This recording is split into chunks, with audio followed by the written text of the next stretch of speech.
say, good Lord, 90% is very talented. I would say there's buzz that has something to it. Yep. If he were to drop out of there, I would first of all, I'd wonder why, of course. Also, if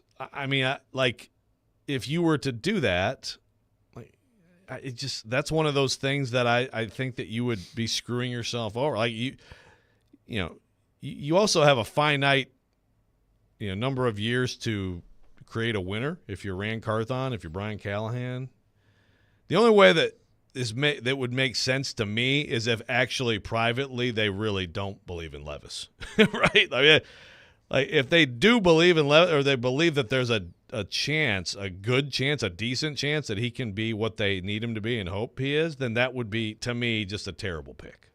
Well, I have three thoughts on this.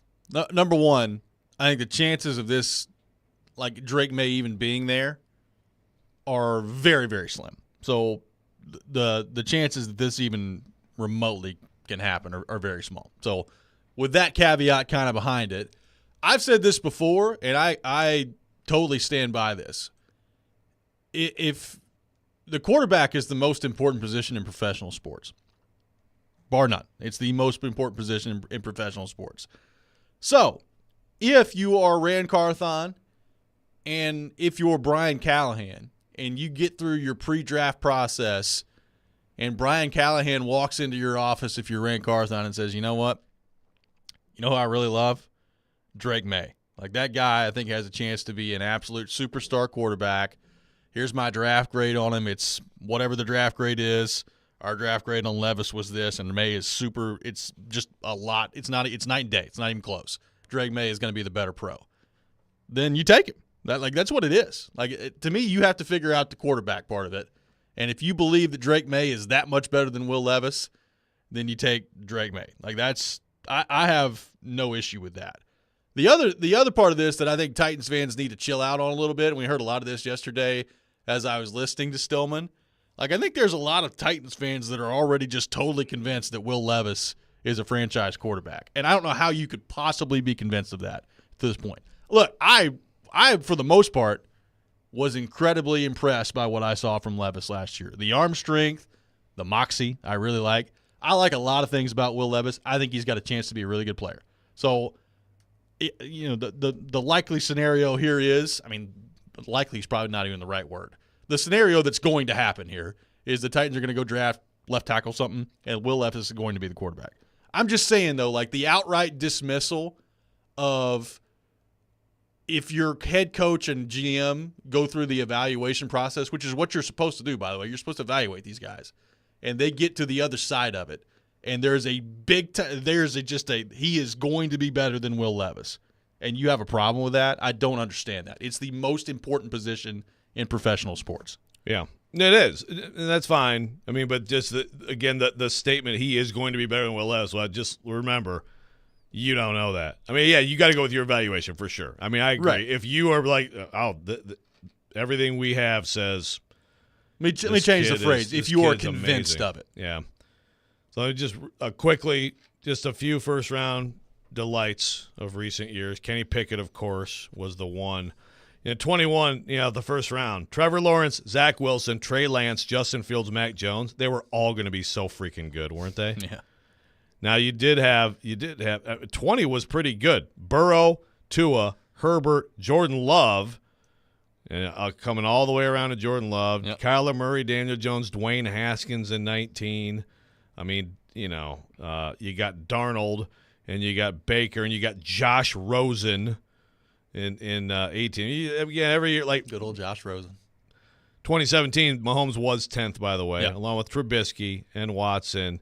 Sean Kaiser just missed the first round that year. It's, my God, Goff, Wentz, and Paxton Lynch in 2016. Yeah. It's having these flashbacks, and of course, Jameis and Marcus were 1-2 in 50. And I'm just going back. I can keep going. Blake Bortles and Johnny Manziel and Teddy Bridgewater were the 2014 first rounders. Right. It's on and on. It's way more likely you're going to fail. You have to keep doing it. They will keep doing it forever and ever, but it's way more likely you're going to fail. So I don't disagree with anything you said, but I still feel like there also has to be an element of real doubt about Levis. Because I'm with you. Titans fans who are convinced he's a franchise quarterback, you're going overboard. But I think that there's a pretty good chance that he's pretty good. Well, I would also say, like, if you're convinced that he's not, I mean, that's equally as insane to me. Like, if you're convinced that there's no way that he's a franchise and there's plenty of that too. Right. Yeah, everybody thinks they know everything. I mean, and a good thing this time of year is to let's all admit that we don't know a damn thing about what these guys are going to be in the NFL. But that's also, I think, a lot of what this year is about is uncovering that answer, right? That's why you went and got Ridley, and that's why, I mean, you've changed the head coach. Like, you've done a lot of things that you're going to begin to find out the answer as to whether or not he is this year. So, again, Drake May likely not going to be available. If he is, I do agree. Like, if he is available at 7, you do start to wonder, okay, why is he available at 7? Like, what are all these teams seeing that allowed him to drop this way? I'm just saying in general, like, there was so much screaming at Stilly yesterday, I think because it's Stilly. But, like, I'm just saying, like, the idea of to me, if those specific circumstances are met and your head coach and GM are convinced that whatever quarterback prospect it is better than the quarterback you have, then you take the quarterback prospect every single time. Every time. That's fair. That's fair.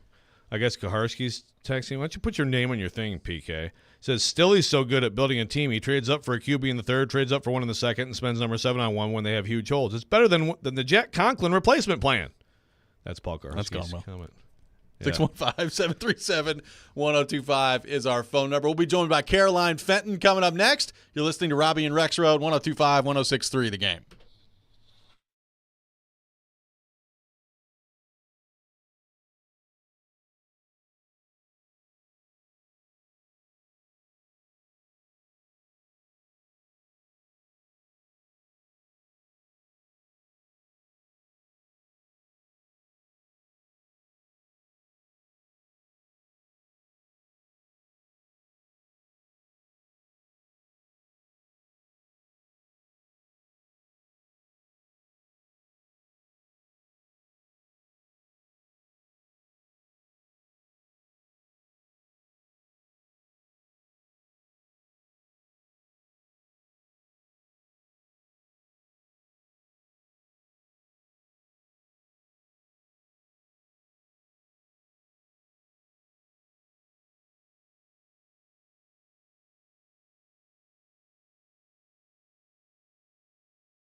Hour number 2, Robby and Rexrode, 102.5, 106.3 The Game. Robby Stanley, Joe Rexrode, Nick Keyser here with you on this Wednesday morning, and we are joined by our friend Caroline Fenton here on the program, host of Caroline, Willie, and D. Mace. Caroline, good morning. How are you? I'm great, guys. How are you doing? We're awesome. Good. Did you enjoy your trip to Knoxville this weekend to watch your beloved What do Tigers you think, Robby? get What do swept you by think? the I had Vols? a great time. You think I had the best time ever? I do. So is it like it's pretty good. So is it like we're talking 3 against 1? You were with 3 Vols fans? Is that right? Did you have anybody else on your side? Oh, I didn't have anybody else on my side. I was a one-woman band. It That's was me too against bad. the world.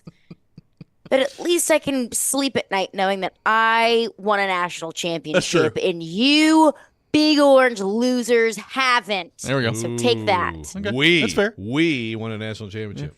Me and Max Hers. That's right. That's right. That's right. I like it. No, but it was a good trip. I had a lot of fun.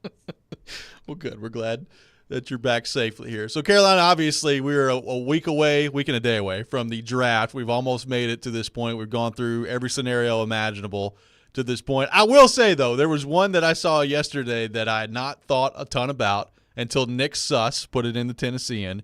Nick Suss had the Titans trading back with the Raiders to 13 and still landing Joe Alt. How much of a possibility do you think that actually is? Like 1%? That's about right. But also, if you would have asked me, could the Titans get Will Levis at the 33rd overall pick last year? I would have said that's about like 0.5%. Yep. Good point. So, like, you never really know, but just everything that I've heard about Joe Alt, that he is the most pro-ready prospect in this draft, that he's a plug-and-play left tackle. Like, I cannot believe that Joe Alt would still be there at, what, 13? 13. Or are the Raiders at 12? 13. 13. Okay, Yep. so I cannot believe that he would be there at 13 because I see the Bears sitting there at 9. I think the Bears could use a left tackle. The Jets sitting there at 10. Like, I think that protecting Aaron Rodgers is probably the priority number 1 for the New York Jets. I do not see it whatsoever happening, but also weird things happen in the NFL draft. If I'm Rand Carthon and I say, well, we can trade back to 13 and we can still get Joe Alt, no problem. I think that he would be cuckoo for Cocoa Puffs. I'm not buying it. So we've reached. But that would be great if it did. It's an ideal scenario for Go sure. Team. Yeah.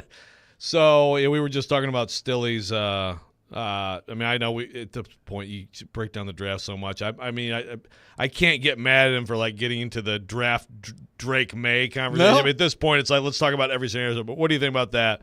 Just the another thing that I think is very unlikely, which is like Drake May falling to 7, and the Titans drafting Drake May.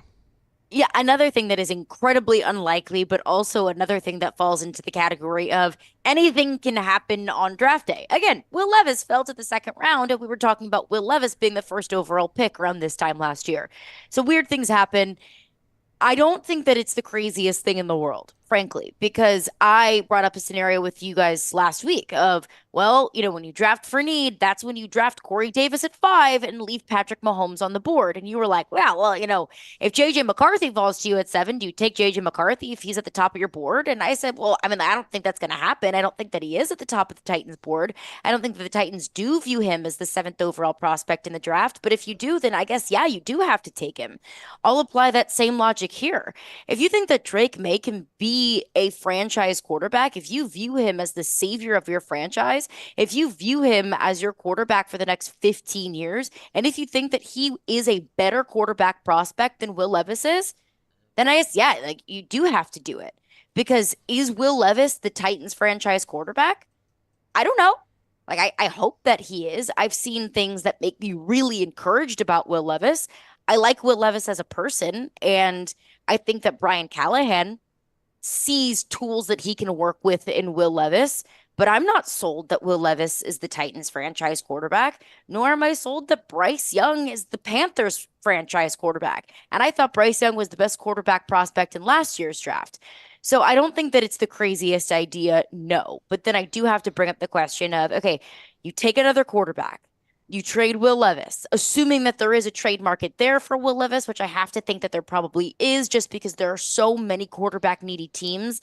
They're outside of reach of a quality quarterback, or at least what we view as quality quarterbacks in the first round this year.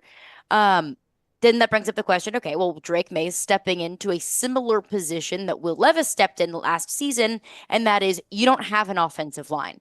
And sure, you can take an offensive lineman in the second round, like a Patrick Paul from Houston, if he's available there at 38. Is he going to be your left tackle for the next 10 years? Is he going to be able to solidify that left side?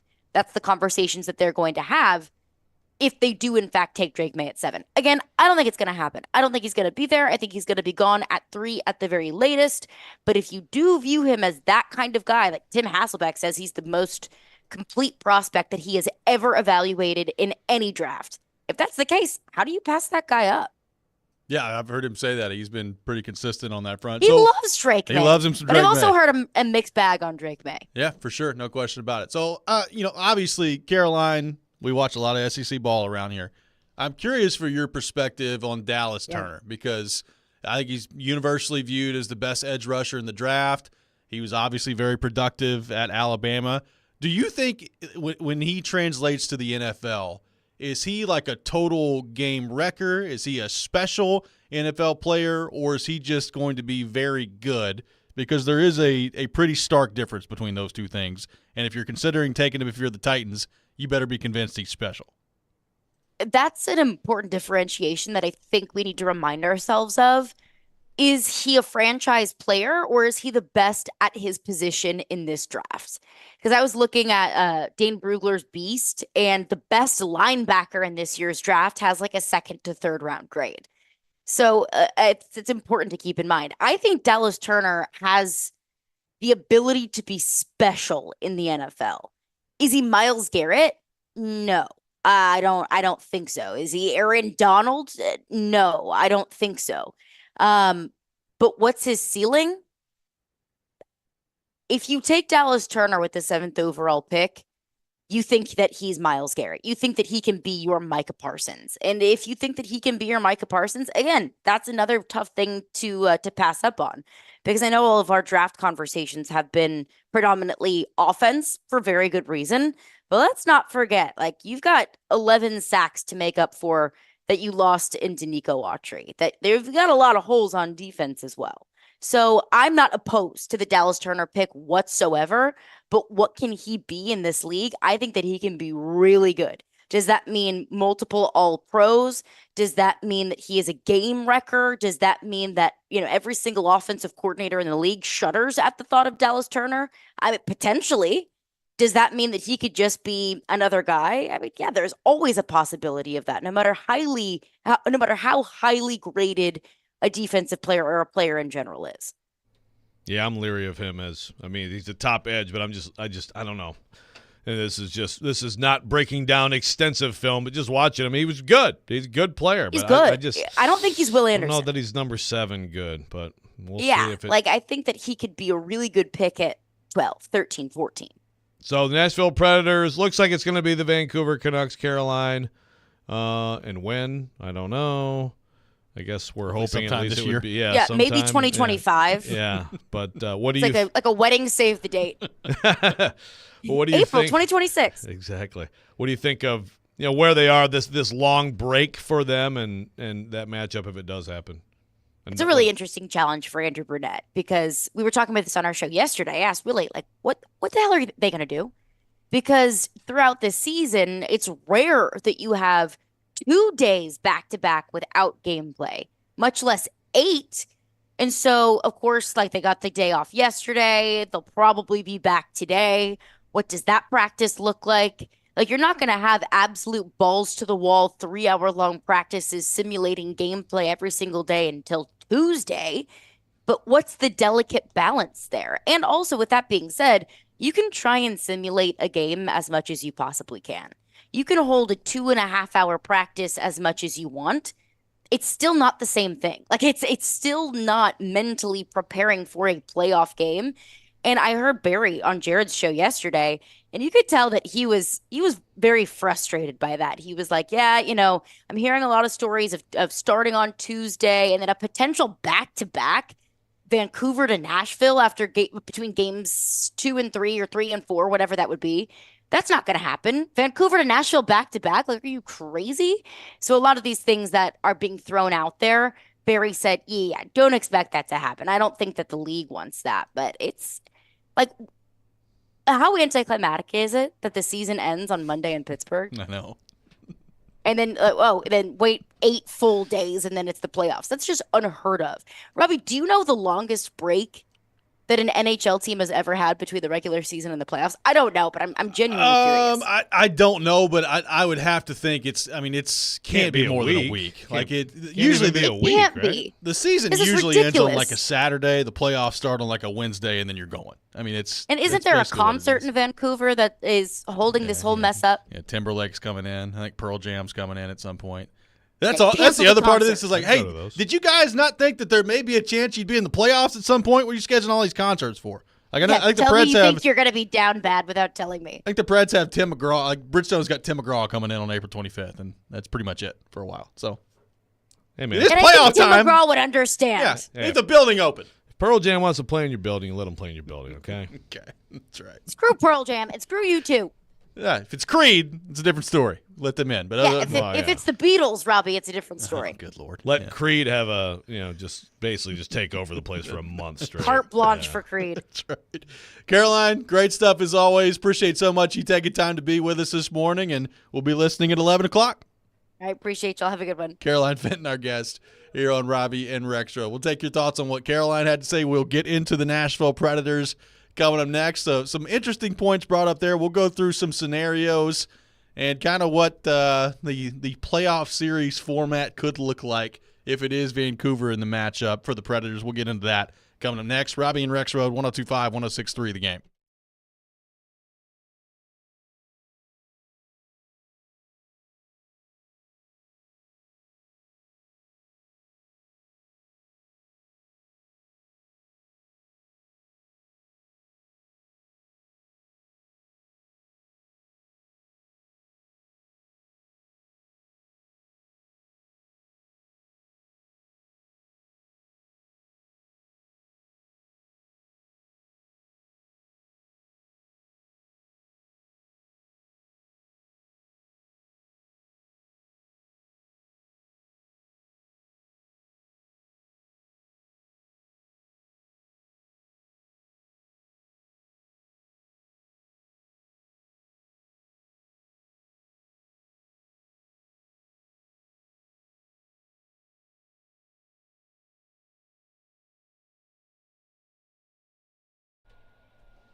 Hey, folks, Joe Rexrode here, inviting you to bet the NBA play-in tournament with a no-sweat same-game parlay from FanDuel Sportsbook.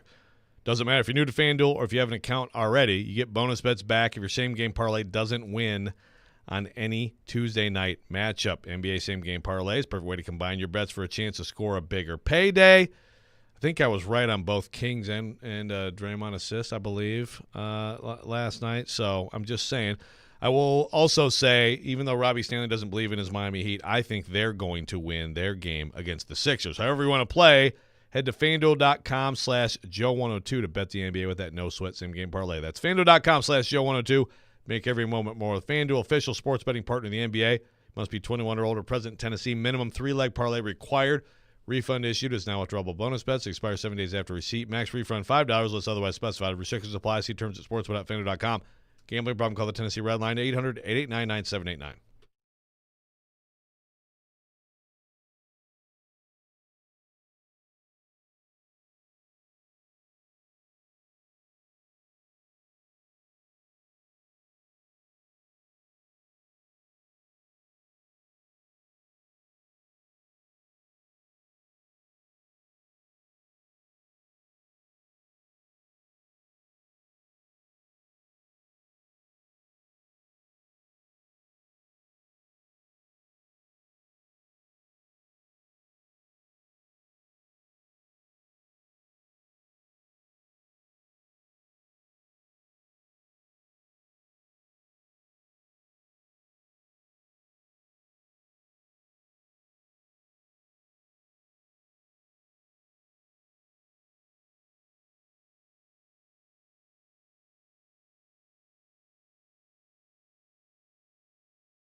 Welcome back in, Robby and Rexrode, 102.5, 106.3 The Game, brought to you by Chuck McDowell Medical House Calls, Middle Tennessee's best medical care in the comfort and safety of your own home. For more information, go to medicalhousecalls.com. Medical House Calls, where the nearest clinic is your home. Robby Stanley, Joe Rexrode, Nick Keys are here with you on this Wednesday morning. Appreciate Caroline Fenton for being with us in the last segment. Tune in to 94.9 The Fan today as the Nashville Sounds take on the Omaha Storm Chasers at First Horizon Park. Pregame at 6:20, first pitch 6:35. Coverage also available on the 94.9 The Fan app and at 949thefan.com. Sounds Baseball and 94.9 The Fan presented by Twin Peaks Family Leisure and Busy Bee Plumbing, Heating, and Air Conditioning. The Preds waiting for the first round schedule / opponent to be solidified here. So we know the 8 teams that are in the playoffs in the West. We now know the 8 teams that are in the playoffs in the East. So all the seeding, well, I shouldn't say that. All of the teams have been determined. The seeding still yet to be determined in a couple of different instances. Vancouver wins last night 4-1 against Calgary, which means Dallas has their season finale tonight. They're at 111 points. If they get 1 point against St. Louis or more, then they have clinched the number 1 overall spot in the West, and Vancouver can no longer catch them. And you know at that point it is Preds and Vancouver and round 1. If Dallas loses in regulation against St. Louis and Vancouver wins their final regular season game, then it will be the Predators and the Stars in round 1. So Vancouver has the tiebreaker over the Stars if they tie in points, which is regulation wins. Now Vancouver skate of, hey guys, let's lose this one. I want to go to Nashville. Hey guys, let's lose this one. Let's lose. Man. Yeah, who knows? I mean, who knows with this? I mean, these teams that that have nothing to play for, sometimes they just play loose and they just let it rip and get a couple soft goals and it could happen. But I think we'll see Dallas take care of business and get the 1 seed tonight. I think you will. I think you'll see them get the 1 seed. And then the question is, when the heck is the series going to start for the Predators, right? I mean, if it's Vancouver like we expect it to be, so they end their season Thursday, it's not going to be Saturday. I'm rooting for Sunday. Like there's an article, and I think it was somewhere, all these Vancouver papers. I think the Province, something came out with, I think it was the Province, an article paper, about man. like the schedule coming up. There's a Timberlake concert, I think, on like April the 29th. They've got some concerts after that. And basically the point of it was like somewhere in the middle of the first round series, it could get a little hairy. Like you might have to do a back-to-back in Nashville, or like the other option would be at some point in like games 5 or 6, there's like 3 days off in between games. And does the NHL, if this series went 7 games, does the NHL want it finishing like 2 or 3 days later than some of these other first-round series? I don't know. Like there's a lot that goes into it. I'm hoping that common sense kind of takes over and that they start the series Sunday. Like I kind of agree from the standpoint of like it would be, I think, unfair to Vancouver to start it Saturday, to have like, hey, you get 1 day off and here's your playoff series starting on Saturday. Like it's probably not ideal for them that it starts Sunday, but this again goes back to the schedule making. You know what else is not ideal? The Predators sitting there from last Monday until next Tuesday to start playing hockey again. Like there's not really an ideal scenario. So I'm hoping it starts Sunday and then you can kind of figure it out from there. But it is kind of I know building availability around the league makes this really difficult to do. To me, it's a little bit ridiculous that the last game of the regular season for each team isn't all on the same day, or at least within a couple of days. Like if Wednesday, like if the Preds finished today and Vancouver finished tomorrow, it's not really that big a deal. The fact that the Preds finished on Monday, I still, for the life of me, don't understand. Yeah, so I've found the Province. The Province, it says that the schedule could get ugly. So it's interesting because they don't actually have any bookings in their building. Not until April 29th. Yeah, between the 20th and then that's the Timberlake thing. So I thought there was like a Pearl Jam somewhere in there. But yeah, so it sounds like whatever Friedman got that information, but actually, I heard from someone yesterday too, like they can't believe that would be the case. So It looks like Sunday. But so the back-to-back then you're saying would be – I heard games 3 and 4 in Nashville, which doesn't make a ton of sense.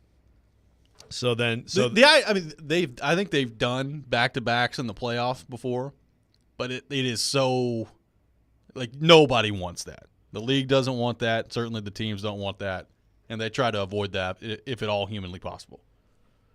So the 21st, then that would mean game 2, the 23rd, right? So the game 2 would be Tuesday, but then I don't understand then like why the travel day would not be. I'm so confused by this. There's a lot of that's just kind of being thrown out there right now. I don't know. Yeah, it's very confusing. Well, just started on Sunday. Yeah, start on Sunday, and then you travel on Wednesday, right? Yeah. Okay. Then you play Friday here. Isn't that okay? I don't know. Doesn't seem that hard. I don't know. I mean, I know that Tim McGraw's got a concert here on the 25th, but it's like next Thursday. So just avoid the Thursday, and then there you go. You can't. Yeah. So then you play Friday. Yeah, seems simple. And then after that, I mean, I know sometimes these things get weird. Yeah, it's I don't know. I guess the league can't sit here and tell all these teams to like keep their buildings empty, right? I mean, you know, you can't especially some of the level of these concerts. I mean, Pearl Jam, Justin Timberlake, Tim McGraw. Yeah. You know, it's not Creed, you know? Jeez. Well, come on. I mean, even if you like Creed, you understand that like Creed is playing the Wilson County Fair, okay? Jeez. It's like puppet show and Creed, you know? How dare you treat friend of the show Scott Stapp that way? I'm not going to stand for it. I don't know why I had to get those shots in. You did, though. But so we will get two shows in Vancouver for Pearl Jam, by the way. How about that? I mean, good for them. Are they not coming back here? I don't know. What the heck? I don't know. Yeah, I mean, all these concerts getting in the way of playoff hockey. So we will know probably at midnight Thursday. And Rexrode. Yeah, nice. Baby. Yeah, baby. There we go. I'm hoping, yes, that we know by. I mean, honestly, it'd be great if like some things got wrapped up today and you could start to figure it out tonight. But I'm sure that the East is like set. if I'm Andrew Burnett, I'm like, please, for the love of God, tell me when I'm playing hockey as quickly as you possibly can. That would be great. Right, because he needs to, formulate a plan. So, by the way, the Predators are on the ice today in practice. So, had the day off yesterday, back at it today practicing, and we'll see how that goes. 615-737-1025. More of your thoughts on the Preds and the Titans. Coming next, we'll get to some of your thoughts on our text line, driven by WilsonCountyHyundai.com. Robby and Rexrode, 1025-1063, the game.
all you.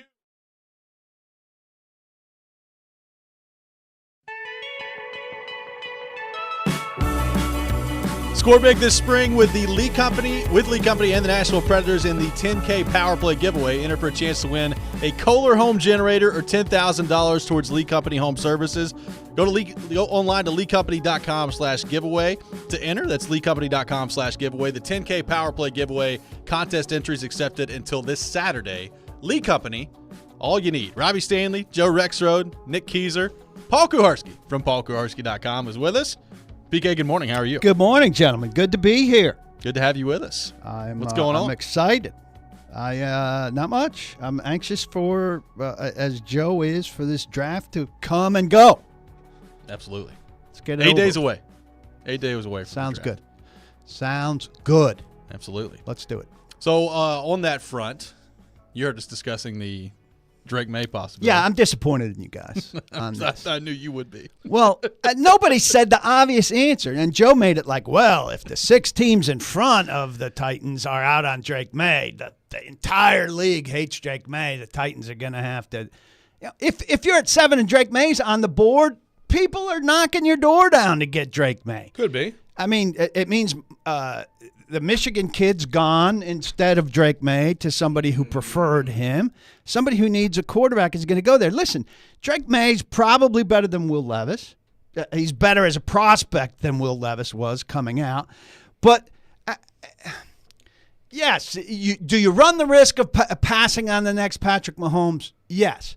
But you can't draft, no matter what everybody says, you can't draft quarterback 3 years in a row when you have trading up twice, when you're in desperation for other positions that any quarterback is going to need, be it Drake May or Will Levis.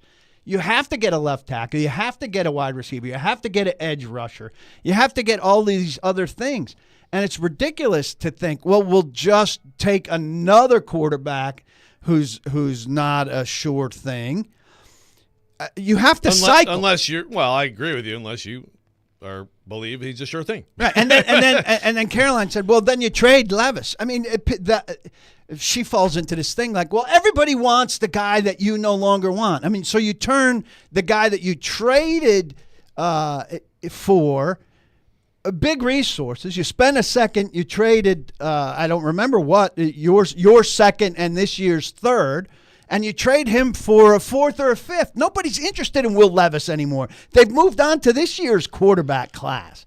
That pick is so devalued that's how you mismanage a football team. You turn your second-round pick from last year, who you traded up to get, you turn that into a fifth-rounder. That's not what you're supposed to do. You're supposed to turn him into a first-rounder. You're supposed to turn him into a franchise quarterback. And so if you just keep picking at the same spot over and over, we don't have to look far for an example. The Titans have done it at right tackle. And how good a shape are they in? Isaiah Wilson, who, by the way, Joe gave a complete pass to the organization for when he finally wrote this athletic Titans draft you just file. have so many grievances today. When it gave a complete that in. pass. So they Okay. get Isaiah Wilson, and then they get Dylan Radins, and then they get Nicholas Petit-Frere, and they still don't have a solution for Jack Conklin, who it was fine to let go. It's just terrible to fail to replace him 3 times. And so you've spent a first, a second, and a third trying to fill the same position. That's a problem. And even at quarterback, you can't do the same thing. And so if Drake May's there at 7, it's easy what you do. You take the best offer you get. Okay, somebody's going to like him. Okay, but again, last year, there was a whole bunch of teams that why weren't they trading to get Will Levis? Because we were all expecting him to certainly go in the top 5. A team did trade for Will Levis. The Titans. Yeah, the next day. You're like, oh, there's no way that there wouldn't be a team trading for Drake May. Are you sure? Because I just saw what happened with Will Levis a year ago. Yeah, I'm pretty sure. Okay. It would be one thing if Stilly came up with this because there's some buzz about Drake May falling. I mean, I think there's no buzz about Drake May falling. Right. I mean, I think we're probably spending too much time on. I didn't hear there's no question. It's ingenious by Stilly, who's creating a nonsensical scenario and has gotten 2 days of run on it. He'll probably do his whole show on it again today. On something that has, is 98%, 99.8% unlikely to happen. I'm with everything that you just said. My only reservation is I do think quarterback's a little bit different. And my point is, like, if Brian Callahan walks in the room and looks at Brand Carthon and says, hey, man, like, this guy is awesome. Like, he's one of the best quarterback prospects I've ever seen. We got to get him. Like, I think quarterback, when you have a prospect in the draft that you are convinced is better than the guy that you have, you gotta, to me, you take that guy every time. You'll say this is malpractice too. The Titans, I bet you haven't spent a lot of time looking at quarterbacks. They may not have. You know, when Mike Shanahan drafted Matt Lyon, that into quarterbacks that year, and they didn't look that hard at quarterbacks that year, and they were kind of surprised that Leinart was in play for them, and they hadn't looked that hard at him, and he called his buddy Fisher to get extra evaluation. Can you send me your notes? Can I copy your notes? In the moment. I mean, it's amazing the degree to which this goes on, but you got it in your story about Derrick Henry that you know, they drafted Kevin Dodd. And the draft room didn't know that John Robinson was interested in Kevin Dodd. I know that about Corey Davis. Like, that was very much an independent, you know, and they didn't have a great, they had a great evaluation in-house of Derrick Henry, but Derrick Henry wasn't in play for them heading into that day at all. Yeah. So stuff like that, people say, oh, that doesn't happen. They're prepared for every scenario, blah, blah, blah. They are. Do you think the Titans have done extensive research on Drake May? I bet they haven't. I'm always interested in that stuff because, we just assume like every single prospect is completely vetted to the fullest, but you have to make choices. You right? Like, you have to make choices. Allocate your time. Yeah, you have to. So, it probably doesn't make a ton of sense for the Titans to have spent a ton of time on Caleb Williams this draft process. Probably haven't looked a ton at it. Right, like I haven't looked at him at all. Like that would And then the area scout looked at him as part of his checklist thing, but beyond that. And the thing, like, May's interesting because before we got to this, which again may all be BS, and he goes number 2 and whatever, it was always going to be the case. But it does, like, he's one of those guys that you would have thought the same thing. Like, we don't need to look at him. He's, but now it's like, well, gosh, should we? I mean, maybe Stilly's got the. Oh, Titans. They're listening. Maybe to Stilly's got the Titans doing some more homework. Stilly thinks this. Stilly thinks they record his show and go over it microscopically and think, what aren't we doing that Stilly? What crazy dumb stuff is Stilly talking about that we should be going over? 615-737-1025 is our phone number. Paul Kuharski with us here for the next hour and 15 minutes talking all things Tennessee Titans. We got a PK rant coming up next as well, which I know Rexrode very excited about. 2 weeks in a row, he's deferred on the rant. Better be good, PK. We'll see what happens. You better be good. Listen to Robby and Rexrode, 102.5, 106.3, The Game.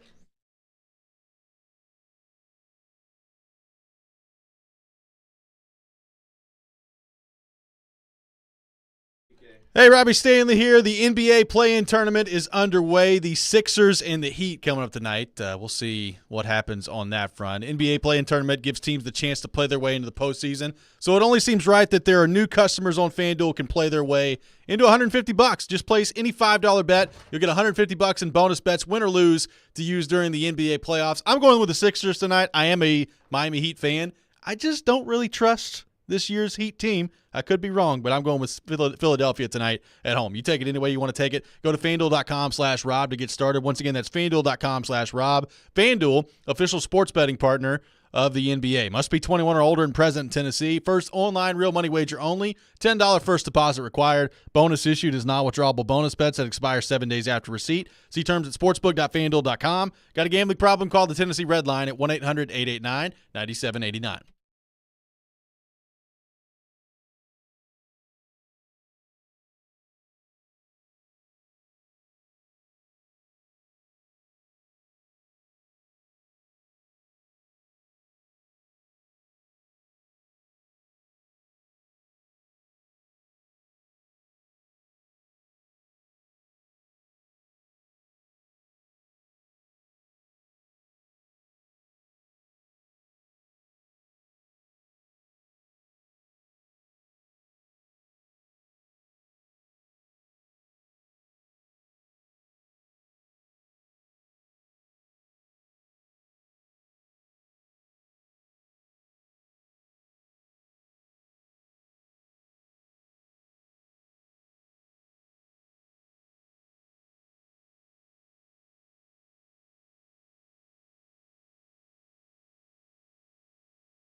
Sometimes he wakes up on the wrong side of the bed.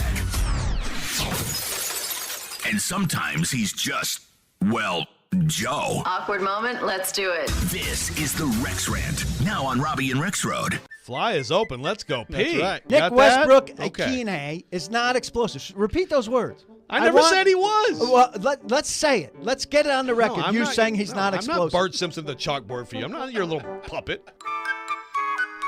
It is that time of the day. Normally the Rob Rant or the Rex Rant. Paul Koharski with us today, and he has taken over the rant duties the for this PK program. rant. Hold on. PK Rant. What is this background music? What is this? It sounds like Curb Your Enthusiasm, like a generic Walmart Curb Your I don't Enthusiasm. know. Couldn't tell you. Why do you care so much? Jeez. Why does he care so much? It's his show. Yeah. He's invested and he wants it to be give good. me a freaking answer. It's tomfoolery.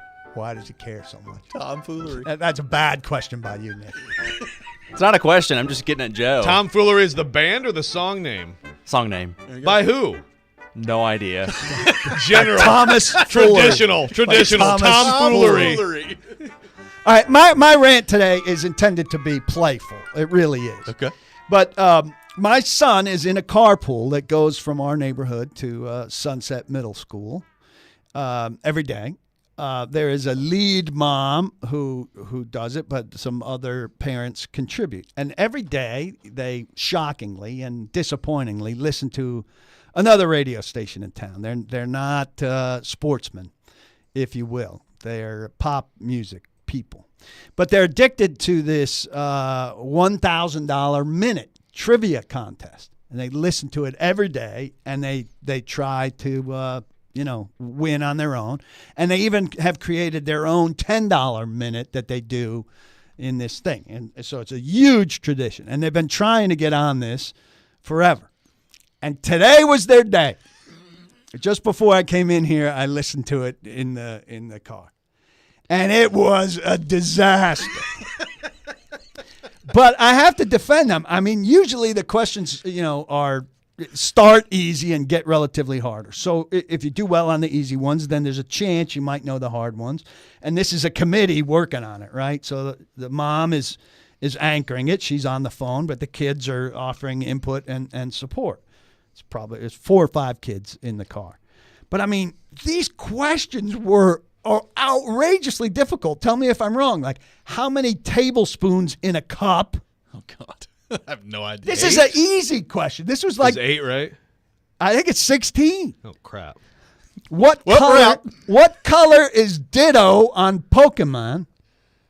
Wow. I think it's pink. What new show is coming out? Are you smarter than a... Well, I know the 5th grader. Is there a new one coming out? Yeah, the new one is a celebrity. Oh, man. Nobody knows that. Kim Kardashian? What local river is on the endangered river list? Tennessee? Duck. And what local record store has a new mural of Taylor Swift? Oh, God. Ernest Tubb? I couldn't even think of Ernest Tubb. I was trying to think of Ernest Tubb and text them Ernest Tubb, which is wrong because it's grimy. I think they went over on this list, which is impossible. That's a heck of a question list. Man, I felt bad for them. They were flailing. So what are the questions normally like? They're easier than that, at least What at is the 5 times 2? beginning. No, there was a change question that they misheard and botched also, which was the easy one. But they just got leveled. She took, God bless her, she said, boy, we really expected to do better than that. But they just got destroyed. So I don't know. Now I can imagine every time they listen, they're going to be like, why didn't we get that question? Yeah. That's like, it reminds me, like I watched. And they were, yesterday, Simon was, counting his money. He's ready to go. His share of the money. Right. He broke a TV in our house one time that he, quote unquote, is paying me back for. Yes. So I was getting some money out of this deal. No money. That's gone. Yeah, no it money. reminds me, like They I'm might a big, get fined. They might get fined by the station maybe for their poor maybe performance. so. I'm a big Family Feud guy. Watch a lot of Family Feud, and that'll always be on. I do pretty well watching them. Like I know what that is. I've always wondered, like, is this like I'm in the comfort of my own home doing this? If I was on the stage, would I just would you freeze do it? up? Would it be bad? Yeah, Yeah, I've thought you about that probably too. would. I crush Wheel of Fortune. Man, I should have been on Wheel of Fortune. Maybe I still have pretty could be. good Jeopardy nights unless Have some there's nights. a killer category. But Wheel of Fortune, I'm terrible, and Family Feud to me is just cringe, awful. I like watching the lowlights that are the clips of people who are just say the dumbest things. You liked it better when That's the Richard highlight. Dawson uncomfortably Was kissing kissed kissing all all the the women on women. the show. I mean, it was a different time, Joe. It was. It was a different time. It was. There's no doubt about that. So if that was my rant, you would have said my rant sucks. I just want you to know. I thought it was fine, but you, as the rant judger, would have totally I said it was savaged playful, me for that and rant. it was Well, yeah, lighthearted. I fine. would have liked it. You would have brought something new to the table. Oh and yeah, entertain the people. It's better than whatever you had. Oh, because sure. when I asked you during the break if you had something, you said no. So you would have been making something up on the fly. I was having a happy day. I was having a happy day. So I think that was perfectly sometimes fine. the rants are a little bit. People can tweet in and say if they enjoyed it or not, and I'll take Yeah, whatever please. criticism is offered. So I'll accept. But Robby usually is the impartial judge of these sorts of things. I'd ask Nick, except I think his mic should be turned off for the day because of that terrible question. Well. By the way, apparently that's from SpongeBob. Is that right, Nick? Which That is from SpongeBob. Yeah. So why did you just tell us that? Well, because I don't think it's by someone that's in the show. oh goodness Yeah, gracious, you know what he meant. Where's it from? Yeah, I didn't think it was by. What's Seriously, the guy? can we suspend What's him? the guy's name? Squidward? I didn't think Squidward made the music, but it would have been good context to know it was from SpongeBob. So is there an opportunity for redemption for these people? Like, can they get back on this program easily and do it, or is this I going to don't be know. one and done? They put in their names probably at the beginning of this year, maybe during last year. The same carpool existed, so it could take forever to get back on there. And then, I mean, the pressure will be enormous. But there's only 6 weeks left of school before they're in a new school. is it that? And this Not that this many, is it? carpool is potentially splitting up. Some kids going private, some kids going public. It'll never be the same again, Robbie. Apparently, Ernest Tubb Record Shop is closed, so I I can't knew keep that. up what I knew closes that. around here. What I knew stays that. open? I was going to A lot say of things third. go on. I was going to say third man. I mean, just saying record shop is crazy, I know. right? Yeah, we need to preserve those. Dennis Joe's asked, a big vinyl guy, I'm sure. yeah. I mean, you never had records? No. I know you had In records. the past, yes. Today, Vinyl still sounds one the of my best, great man. pleasures. It does not sound the best. One of my best pleasures, and I used to go to that Tower Records. Probably closed before you got there. I was there during a tornado. I pulled in the big tornado and that knocked down a crane when they were Yeah. building Nissan Stadium. So Yeah. 30 years ago, I pulled into that Tower Records on West End and sought shelter. It was 98. Yeah, I remember that one. Those used to be everywhere. Dennis wondered how we were on Stump the Schwab. I could have crushed on that show. Stump the the Schwab? Oh, yeah. Remember that one? There was a time that I was good, and then there was a time where Netflix and other stuff was invented, and the NBA got terrible, and I stopped watching, and things like that happened. So the Knicks got terrible. That's a sad take. There you go. 615-737-1025. Our phone number is 615-737-1025. Coming up next, we'll get into all things Tennessee Titans with PK for the next hour. Of course, we'll take your thoughts as well on our phone and text lines driven by WilsonCountyHyundai.com. This week's Nashville's Best Deal, Princess Hot Chicken, the original and iconic hot chicken joint. Get half off a $25 gift card while supplies last at thegamenashville.com/deals. Gift card only good for the Tanger outlets in Antioch and inside Assembly Food Hall in downtown Nashville. You're listening to Robby and Rexrode, 102.5, 106.3 The Game.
Stand back. There's a hurricane coming through. Paul Kuharski from paulkuharski.com with us for the next hour on Robby and Rexrode, talking all things Tennessee Titans. You're 8 days away from the draft. Paul Kuharski presented by Parman Energy and Edley's Barbecue. Visit parmanenergy.com, your one-stop petroleum solution. Edley's Barbecue, a family-owned business that is local to Nashville. Nashville's barbecue city. When I get a craving, there's only one place I go. That's Edley's. I may head out there tonight. Have to decide which one. Edley's is a local family-owned business, was voted the best barbecue in Nashville for the second year in a row in 2023. I'm sure it's going to win again in 2024. Their food is spectacular. Their service, second to none. Everything on the menu is great. I can never resist the burnt ends, though sometimes I have the brisket plate. Edley's goal is to make the world a better place by making people happy. You need to head to one of their many locations, make it a regular stop, see for yourself how they're making people happy every day. Support Nashville's best barbecue and let them cater your next event. Edley's Barbecue, service with Southern soul. 8 days away from the draft, PK. Do you think once we reach this point, because there's and it's starting now and there will be more until the draft comes. I mean, last year there was all the C.J. Stroud stuff about how the S2 and he's going to fall in the draft and all this stuff. And there's all this information that gets spewed out there. Do you think when we reach this point where we're less than 2 weeks away and closing in on a week away from the draft that we actually learn anything really new in the process, or is it a bunch of smokescreen stuff this time of year? No, I think we might learn something new. The thing is that people are much more paranoid about talking, right? And, some teams, they wrap up and kind of send their scouts home. Teams' intentions are more and more kept super secret, And the Titans guys, it may be Rand and Brinker and Callahan who really know what they're doing, because teams keep a tighter and tighter circle because they're scared of information getting out or information that they don't want out getting out. Yep. So in that regard, there's less and less. The one thing that I think a lot of fans misconstrue is that stuff that does come out that might be good from, a Matt Miller or Dane Brugler or whomever at this stage, they mistake for teams learning that stuff now. It's not teams learning that stuff now. I think teams outside of maybe their 30 visits that are, I think, close to wrapping up now, they might be learning something from that. Otherwise, they might be scrapping for any little piece of information, but the files are virtually closed. That a reporter or draft analyst is getting a little piece of information is new. Right. But it's not the team necessarily getting new information right now. It's somebody reporting on it, getting a new piece of information from the team that might have gotten that piece of information 6 weeks ago at the Combine, at the Senior Bowl, during the 30 visit or whatever. And fans are like, oh, their Titans are just finding something out. Titans are a bad example because it's airtight. But whatever team is okay letting stuff out, they're letting out stuff that they've known for a while. We might be hearing about it now. That doesn't mean the team's just learning about it now.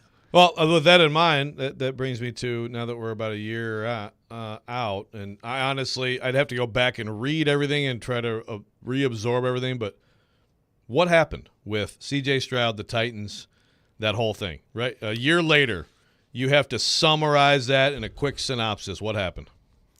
I just think far too much was made of it. I mean, I think it was obvious that they probably wanted to move up and be a player for a primary quarterback. I think it's easy to draw a line from them to Stroud as the quarterback that best fit them and maybe was a realistic possibility for a trade up. But I wrote, to say that the Titans somehow got played in that draft on Stroud, it's pretty silly because the Titans had what pick in that draft? Were they weren't 11 originally, were they? 11. Yep, 11. So they're 11. And Houston is, 4? So how do you get played by a team that's that far ahead of you? Well, the idea being that you tipped them off, that you were going to try to make that big of a leap, so they did what they did as a result of that. That which is, you just said, teams are sometimes teams. I mean, teams can get it, whether that actually happened or not. I mean, that's an example of a possibility. Do we think a division rival that plays the Titans twice a year, that's very familiar with their playing style, where their coach came from, didn't have an idea that the Titans would be interested in C.J. Stroud? I mean, I don't know. I mean, I'm sure that was one of many things that they thought possible. But again, that day the drum was beating, right, on the Titans and Stroud. So again, did that make a difference or not? To me, I don't think it made a huge difference. I have a hard time believing that somebody in the building told Diana Rossini that they wanted to go up and get C.J. Stroud. Like, what? How would that help them, and why would they do that? A team that never says anything about anything, really. What's the purpose? Good question. But the idea that alone somehow let the Texans dupe them. I mean, the Texans had a pretty good plan there to do what they did. We think that came together in a minute after they heard a report that the Titans were interested in Stroud. I don't. I think it's more complex than that. I think it's pretty obvious that I think a lot of us said, well, if the Titans could have a quarterback in this draft, it'd be C.J. Stroud. And where would they have to go to get C.J. Stroud? Well, safely, you'd have to go to Arizona. Well, who has more capital to deal with Arizona than the Titans do? Well, their division rival Houston does. And I talked to somebody in the building afterwards, and they said it's pretty hard to say you got outplayed by a team that's 7 picks ahead. Had the edge on you from the start. Yeah, no question. So on the alt front, there's the Chargers at 5 in front of them, the Jets conceivably at 10 behind them, depending on how they view their offensive line situation now that they've signed Tyron Smith. So, like, if Alt is the guy they've circled in on, and maybe he is, maybe he isn't. I mean, that's what the mock drafts tell us, but the mock drafts and reality sometimes are two different things. So, if Alt is the guy they've circled in on as the guy that they want, how concerned are they about the Chargers? We've had some fans ask us about the possibility of moving up to get in front of the Chargers, which to pay that price to go up and get an offensive tackle, I don't even think you can consider that if you're Rand Carthon and the Titans. They can't move up. I mean, maybe if they had a third, they could move up in a deal where you would wind up with as many picks, just worse picks.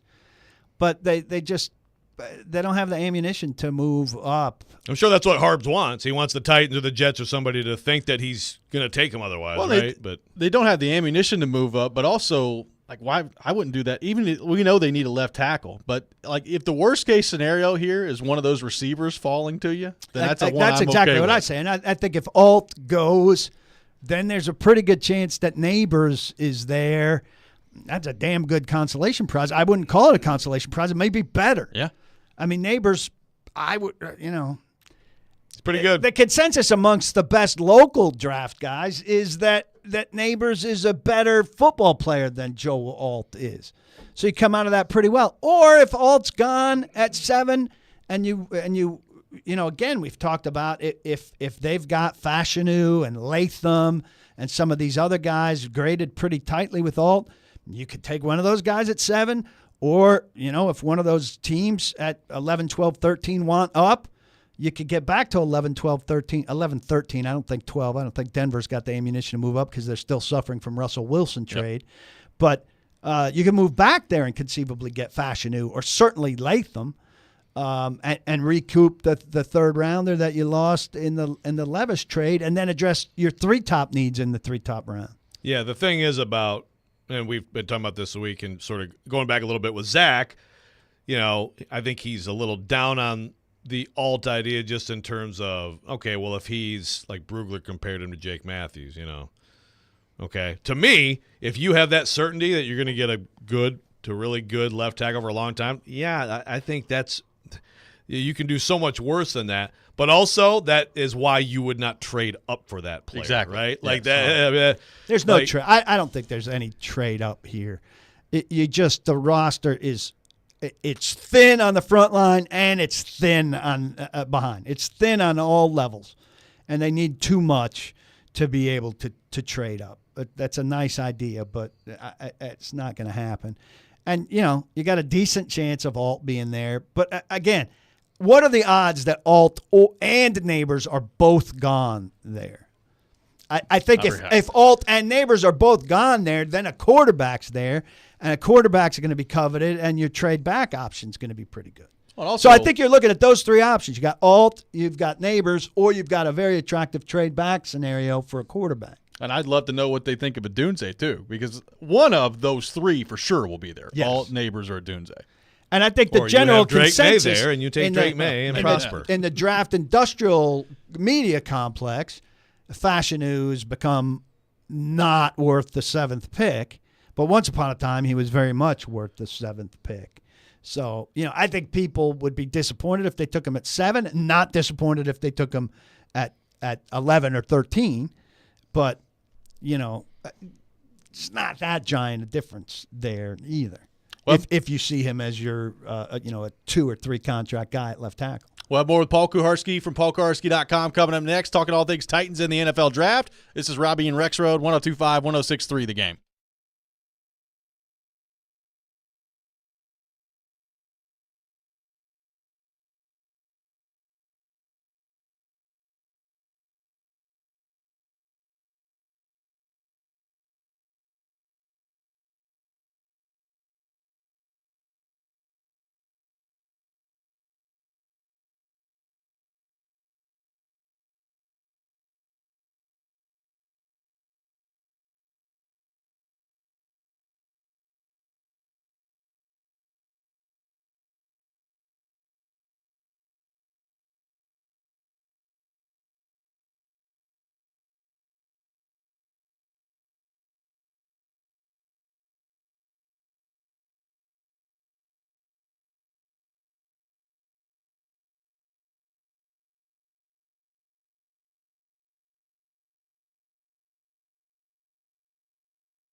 Welcome back in, Robby and Rexrode, 102.5, 106.3 The Game. Robbie Stanley, Joe Rexrode, Nick Keyser, Paul Kuharski with you here on this Wednesday morning. Talking all things Titans, 615-737-1025, our phone number. PK, how do you view Dallas Turner? He's the top edge guy for most people on the board. We've discussed, obviously, the Titans need another edge rusher. Going edge rusher at 7 would be a surprise. Not a shock, but a surprise. How do you view the Dallas Turner part of this in terms of the quality of player you think he is? And if that's the route the Titans go, what do you think the reaction would be to that? I'm not sure he's the best edge rusher in the draft. I think it's an offensive loaded draft. I think you've got an offensive coach coming in who you want to give all the resources. I think they definitely need edge help, but I think it could come later. I really like Missouri's Robinson. Braswell from Alabama is a guy that could be in that 38-ish range. I mean, if they did a big trade down, Mike Herndon really likes the UCLA kid who I'm impressed by as well. But I don't think there's like a clear edge one in this. And if they took Dallas Turner at 7, I'd be very disappointed given the offensive options and and Callahan's emphasis on touchdown scorer, and then I would go from there to an enabler of touchdown scoring. I've got concerns about the defense for sure, but I just don't think it can be the priority right now. Now, if there was a stud and you said, well, look, everybody's taking offensive players and we can get the best defensive player in this, and there was a clear best defensive player, it'd be a different story. Yep. But nobody's talking about him that way. Yeah, it would be that's the thing. I don't mind the idea, even though they have offensive needs, if it's not a reach, but it just seems like a reach. If he's Will Anderson, then okay, then that's different. And if he's Will Anderson, he'd be gone before 7. Right. Which, by the way, still he is savaging you and says, I forgot. I guess Charles did report that it was actually the Houston did react to the Titans, to the public, nature of the Titans' supposed interest in Stroud. So you're wrong. Well, that's fine if that happened, but I still think Arizona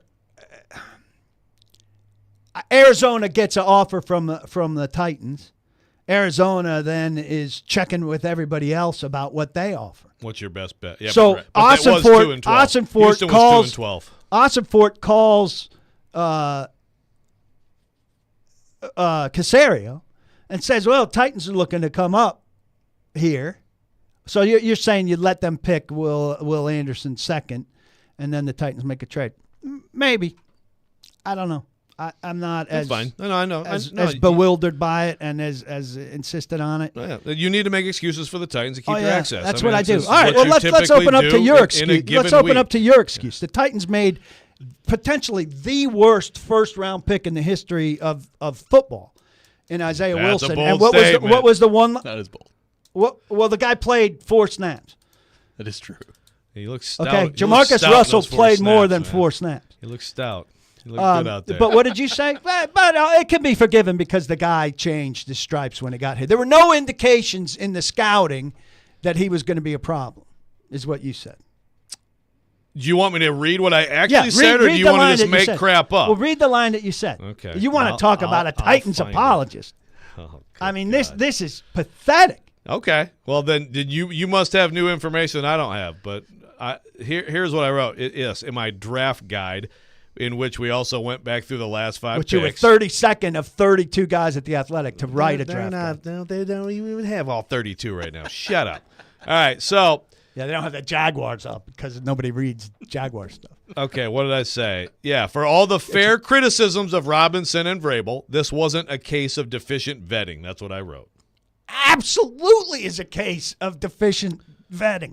They vetted him. So here's the feedback they got. One was a little bit immature, and there was one thing where he went to a workout with, I think, like in Houston, where people were wondering if maybe he was hungover. That's it.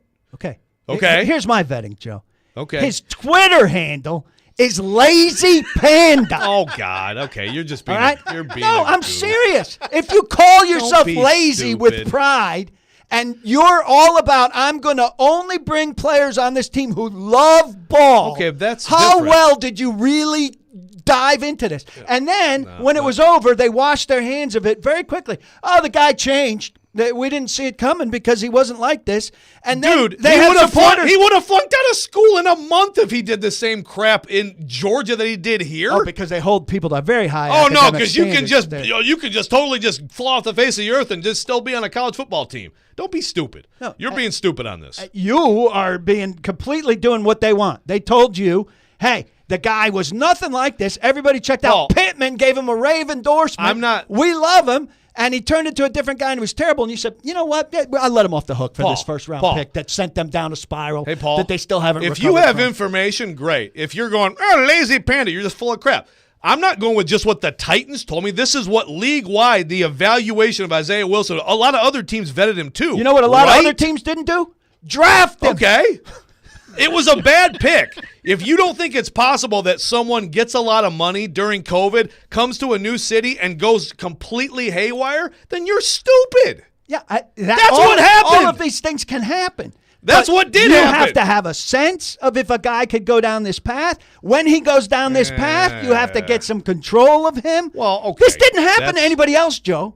Find me a guy in the last 10 years, find me a guy in the last 20 years who came into the league and played 4 snaps and who you kicked off your team after 8 or 12 games and sent home. So Find maybe, me one. so Find me does one. that tell you that maybe it's a little bit of a special case, a little bit of an extreme case? Well, maybe? how did you What do happen, you think? How did you happen to hit the dartboard on the special case? Just dumb luck?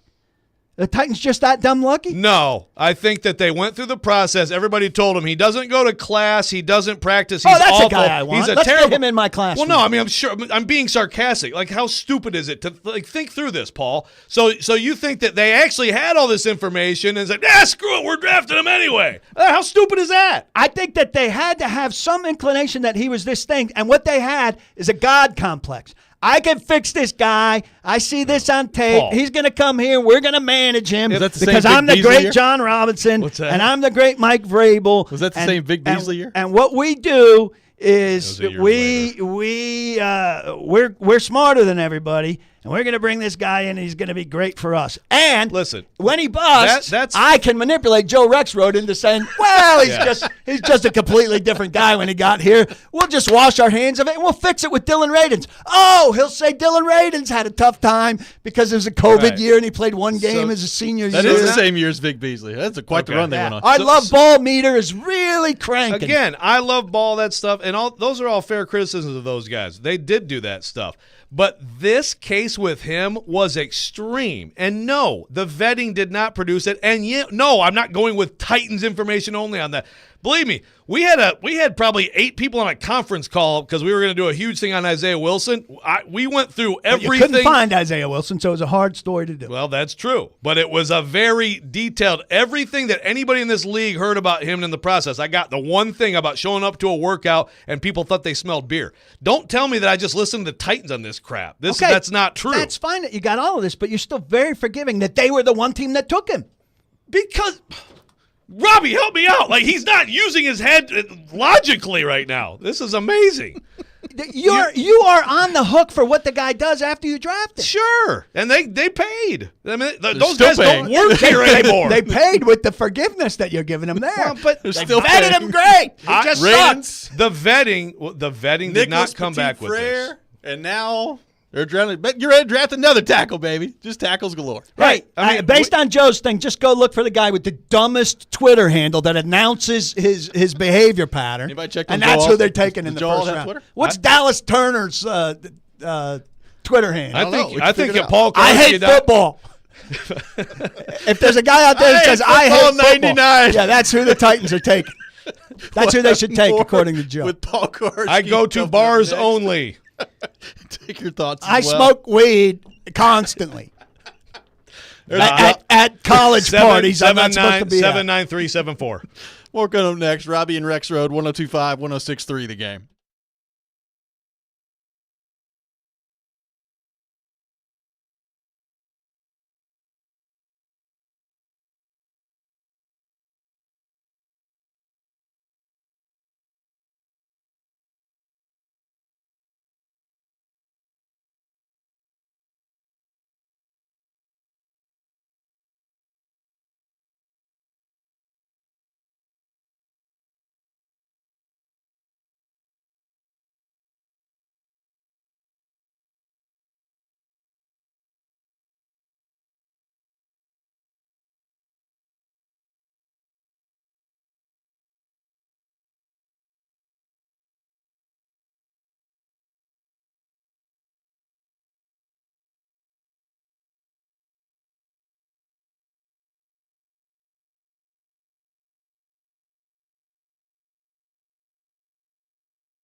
Welcome back in. Robby and Rexrode, 102.5, 106.3 The Game. Robbie Stanley, Joe Rexrode, Paul Kuharski from paulkuharski.com with you. Presented by Parman Energy and Edley's Barbecue. Visit parmanenergy.com, your one-stop petroleum solution. Edley's Barbecue, voted Nashville's best barbecue in 2023. We like local family-owned businesses around here, and Edley's is one of those. It was also voted the best barbecue in Nashville for the second year in a row in 2023. Makes sense because their food's spectacular and their service is second to none. Their goal is to make the world a better place by making people happy, and they're certainly doing just that. Go support Nashville's best barbecue at one of Edley's convenient locations. They're all over the place. This is not like Rexrode going on a road trip and then going an hour outside of town to a barbecue place. You can throw a stone in Nashville and find an Edley's. Go eat at one of those convenient locations or get Edley's to cater your next big event. You can't go wrong with Edley's. Check them out. Any recent trips lately to a barbecue joint an hour outside of town? Lexington Barbecue. I would highly recommend that in Lexington, North Carolina, by the way. If you happen to be in Lexington, North Carolina, which nobody Check it out. happens to be there. No, I'm sure some people You happen could be to be driving there at through times. there on your way to They got Charlotte. Any good barbecue in Vancouver? Probably not. I don't know, but I bet you some good poutine, though. Some good poutine, baby. How about some poutine, PK? You like some poutine? Yeah, I'll give it a go. You've never tried poutine? Yeah, I've Okay. tried poutine, of course. I've never tried poutine. You that was outside Charlotte? It's America. It was north of Charlotte. So How do we rank Charlotte as a city? I like Charlotte. I think it's a fine I think city. Charlotte is lame. Charlotte was like Charlotte and Nashville were kind of even for a while. Yeah. And then like Charlotte stopped trying. Just gave up. They're like, okay, Like Isaiah Wilson. Just call it a day. Well, no. That's it. They were better than Isaiah Wilson, which wasn't hard to be. Thanks for But they were bringing him like, up again. they were like, they were like, all right, we got some big banks here, and that seems like what we should do. We'll be a banking town. Yeah. And then they just like, Cam Newton. all right, that's it. It's fine. Let's go to our 102.5 The Game phone line, driven by WilsonCountyHyundai.com. Welcome in Tyler. Tyler, good morning. Thanks for calling in. Hey, it's Tyler Rowland from the Locked On Titans podcast, fellas. Doing a good show. Thanks, buddy. I had to call in about this C.J. Stroud narrative, though, and begrudgingly, I have to agree with Paul. I think it is Begrudgingly. absurd Why to every time suggest- somebody agrees with me is it begrudging? It's ridiculous. Well, If I make a it's good not point, I that make you a got me good point. blocked, Paul. You got me blocked because you thought I was taking shots at you in an article, but I wasn't even talking about you. But either way, that's water under the bridge. I don't care. Wasn't even We gotta talking talk about this me. What C.J. you do is Stroud. aggregate for a living. You take my stuff and you make a career out of it. It's I don't a even very aggregate. noble. I do It's a my very own noble podcast with living. Original ideas. That you I'm sit not even there an and you take aggregator. everybody. Anyway. You take everybody who works for a living and goes out and reports, and then you build your career off of taking our stuff, posting it faster than we can, and doing that. It's All don't right, even let know Tyler the make word. his point. Yes. Make your point. Anyway, C.J. Stroud, the assumption or the suggestion that the Texans weren't going to take C.J. Stroud until they found out from Diana Rossini that the Titans were interested in trading up to 3, I think is absurd. It's like saying that you got offered a promotion at work and you don't want the promotion, so you turn it down, but you find out the guy 2 cubicles over who you don't like is going to take it, so you change your mind. The Texans were never going to pass on C.J. Stroud at 2. There was nothing the Titans could have done.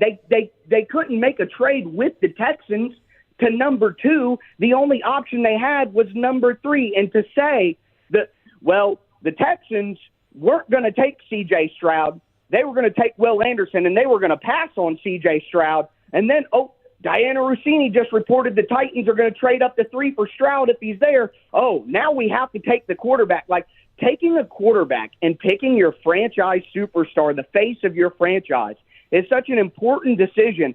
To think that they didn't want C.J. Stroud but changed their mind once the Titans decided that they wanted to come up and get C.J. Stroud.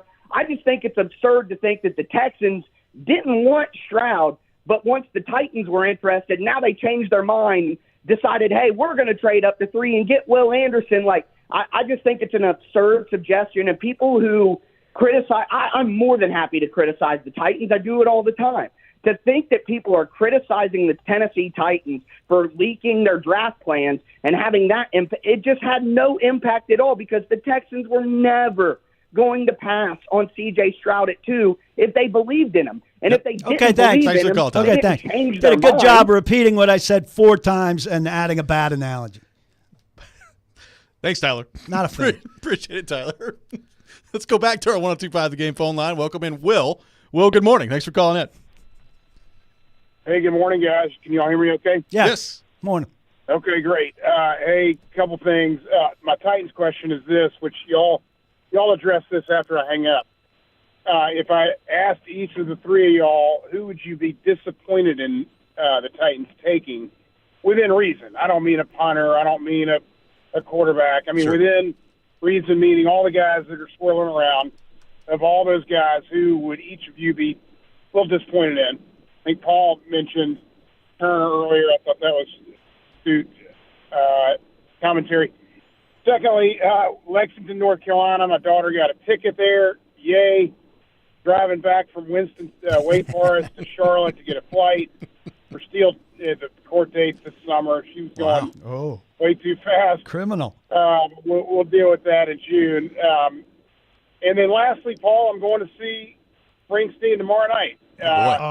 In lovely Syracuse. So I haven't seen him in 15 years since Bridgestone, and really excited. I've seen the set list, and it looks great. Yeah, this Thanks two shows ago, the set list was ridiculously good. Seats are really inexpensive at Syracuse. I'm thinking about going to Columbus on Sunday, and the seats are not inexpensive. I'm waiting for the prices to come Thanks, out. Will. Have a blast. The guy I do not want them to take is Fuaga from Oregon State, and I don't think he's in the realm of possibility, but a lot of people like him as a tackle. He is not a great lateral mover. I mean, he is a bully, and he will beat the hell out of people. But I think left tackle, and I'm looking for Taylor Lewan type movement, which is a very, very extreme. You're not getting that from anybody in this draft. But I want somebody that can really move, and this guy is not a great lateral mover. I think well, some people think he's he more could of be a a guard, right? Yeah, he's more of a guard. But some people are projecting him as a tackle. I don't see him as a tackle at all. I'm scared of him.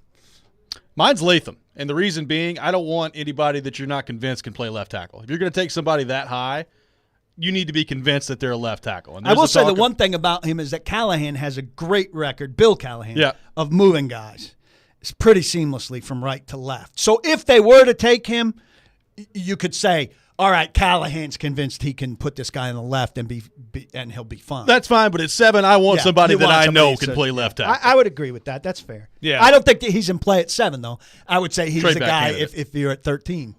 Yeah, I mean, to me, it's Alt or Fashanu. But I'd probably agree with you on that. To me, that's just like Fuaga. I mean, of course, speaking of guard, I mean, Brugler in the Beast wrote that a lot of teams apparently think that about Latham too. That guard could actually be his. He's best got spot, Fautanu as a guard. I think he's a tackle, and I really like the way he moves.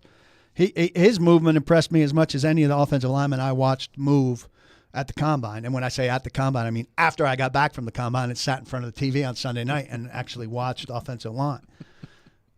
But he's got him as a number 1 guard, Brugler. I was looking for him. Paul's film room. Paul's film Yeah, room. Paul's film room. Yes, very much I do so. not pretend to be a film guy. That's why I have a couple good film guys writing at paulkuharsky.com. Mike Herndon's favorite guys in this draft for the Titans will publish not long after we go off the air. Zach, by the way, says he doesn't hate Joe Alt, but he just He doesn't see a huge separation between Joe Alt and the very rest. close. Yeah, both of those guys, who are very good, don't see a huge separation between Alt and the rest of the field. And generally, the good national guys, I don't feel like do either. Nobody's saying like Joe Alt is Joe Thomas. Right. I mean, you're right. Now, like Brugler thinks it's Alt, 1, clearly. And then there's the field. But yeah, even his write-up of Alt is not glowing. Right. It's the write-ups of the other guys that are lesser. Yeah. Aboard with Paul Kuharsky from paulkuharsky.com. Coming up next, you're listening to Robby and Rexrode, 102.5, 106.3 The Game.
How about that NBA play-in tournament, folks, huh? Giving teams a chance to play their way in the postseason. It only seems right that new customers on FanDuel Sportsbook can play their way into $150. Joe Rex are here to let you know that if you place any $5 bet on the play-in, of course, we had 2 games last night, 2 more tonight, you get $150 in bonus bets, win or lose, to use on the NBA playoffs.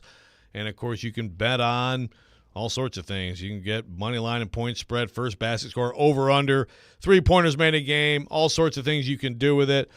Tonight, I do like the Heat against the Sixers. I think the Heat, I don't think that they're going to have another magical run like last year, but I think that they're going to get by the Sixers tonight. Just go to FanDuel.com/Joe102 to get started. FanDuel, official sports betting partner of the NBA. And you must be 21 or older and present in Tennessee. First online real money wager, only $10 first deposit required. Bonus issued is now withdrawable. Bonus bets expire 7 days after receipt. See terms at sportsbet.fanduel.com. Gambling problem, call the Tennessee Red Line, 800-889-9789.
Welcome back in. Final segment of the day. Robby and Rexrode, 102.5, 106.3 The Game. Robbie Stanley, Joe Rexrode, Nick Keyser, Paul Kuharski from paulkuharski.com with us talking all things Titans. What was the one thing I told you I needed to get off my chest? And now I forgot it. I need to get off my chest so badly that I forgot it. John Sterling. John Sterling is being hailed as an all-time great broadcaster. John Sterling is awful.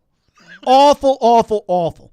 They had two guys, Hank Greenwald and Tommy Hutton, who took over for Phil Rizzuto in an old booth that were classic guys. Talking about with the Yankees. With the Yankees, a radio booth. These guys were terrific. They gave him about 3 years. They fired him, and then they hired John Sterling. This guy, look, he's got a flair for the dramatic. You might like the home run calls. I go around saying, "Oh, Yankees win," right? Because it's stupid. This guy, as a picture painter, is horrific. It is high. It is far. It is gone. Did the outfielder have a play on it, or was it hit out of the stadium? Like for a radio broadcast, I have no idea if this ball was just barely out of the park, out of the field of play, or if it was in the third deck. Giancarlo Stanton, he came up with a home run call because Giancarlo sounds Italian that included Italian. He'd never been to Italy. He has no Italian whatsoever. I mean, the pomposity and the grandeur, people got sucked into it. He painting a picture was horrible. The last couple of years during COVID and everything, he couldn't see anything. He should have retired like 8 years ago. You know, we gave you the rant today. Yeah, I know. I just had to get this off my chest. A number of things that you've bitched about since then. He is absolutely horrible. It's going to be honored Saturday at Yankee Stadium. It's going to be unbearable. How people love this guy, I don't know. I cannot wait. I saw you tweet about it. I cannot yesterday. wait for his replacement to actually tell me what's going on in the game. Who's it Look going forward to to be? it. I don't know. They've had rotating people, so I don't know who full time. And Susan Waldman should go right behind him. Oh my God, Roger Clemens is standing in the booth. It's the most unbelievable thing I've ever seen. She actually said this. A man standing was the most unbelievable thing she'd ever seen. He's in George Steinbrenner's box. She saw 4 World Series wins in 5 years, and the most unbelievable thing she'd ever seen is a guy in a suit standing in a box. Was he like super roided up that day? Have you not seen this clip? It's hilarious. Like you got to go find it. All right, sorry. Thank you for those 2 minutes. You're welcome. Let's go back to our 102.5 The Game phone line. Welcome in Kyle. Kyle, good morning. Thanks for calling in. Hey, guys, just a second. Let me get you the headset. Thank you. Yes. So, if we drafted – hang on a second. I'm trying to Come on, time bud. this up right. Yeah, it's okay. We're being patient, Hey, but, you know, fluff your pillow. there's a time limit on Get this some show. iced tea. You're fine. Okay, here's my dream scenario. We trade back. We get a third round back for this year, get a third rounder back to replace what we lost for Snead next year, and then we can get J.C. Latham at right tackle, and then we already have a good relationship with Pete and try to sign him in and get him at left tackle this season for us. Or if he's worth it, Bill Callahan thinks he's worth it, give him a 2-year deal because he can play left tackle. If they get Latham, he's got to be the starting left tackle. Pete is a guy to have as insurance. Maybe he steps in for a couple games here and there. You don't want him as a starting left tackle. Hopefully he'd be better than the last 2 left tackles, but they need a very good left tackle. And if he was a very good left tackle, he would not be available on April 17th. What are the chances that Nicholas Petit-Frere is starting at one of the 2 tackle spots on opening day? I think pretty good. I mean, unless he gets beat out by Jalen Duncan, but I think he or Jalen Duncan is probably the starting right tackle. Jalen Duncan. Not an encouraging thought. I do not anticipate Jalen Duncan beating him out. If he does beat him out, well, I guess I was going to say then that is Bill Callahan magic. But then again, I guess you could say, well,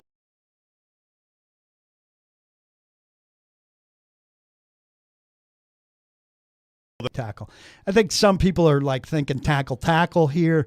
I just think. Would you be mad? Would you rip Yeah. it? Yeah. I wouldn't rip it. I mean, You don't love ball. I If you don't like tackle, you don't love I ball. trust Bill Callahan, but who's rushing the passer?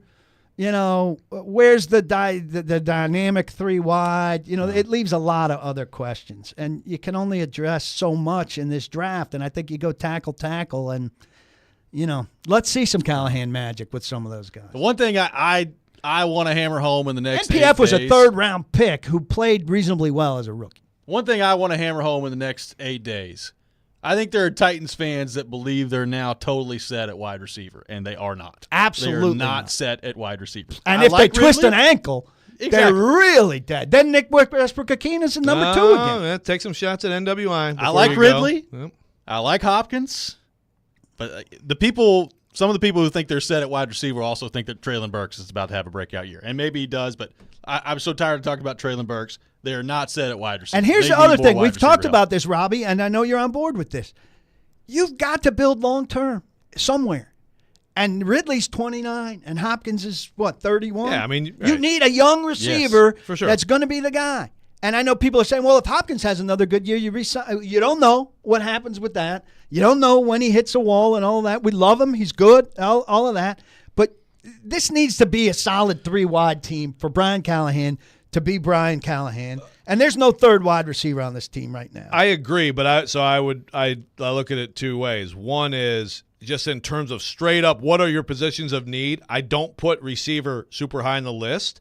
However, if you have an opportunity to take a great player who plays receiver, great, do that. If that's the best guy on the board and So it's you- Neighbors, you'd do be up it. for Neighbors. Yes, like you But have to have are you great against them football taking players. a receiver they like a lot at 38? No.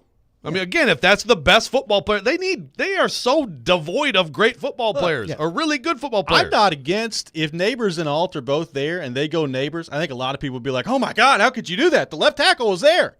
I'm not against that. If you feel like Neighbors is better, take Neighbors. If you think Neighbors is a better football player than Joe Alt, then you're doing a disservice to yourself by not taking the better football player. Right. And if they take him, that's exactly what they're saying. Like, no matter what the reaction is on Twitter, if they're on the clock at 7 and Neighbors and Alt are there and they take Neighbors, they've told us they think Neighbors is a better football player than Joe Alt.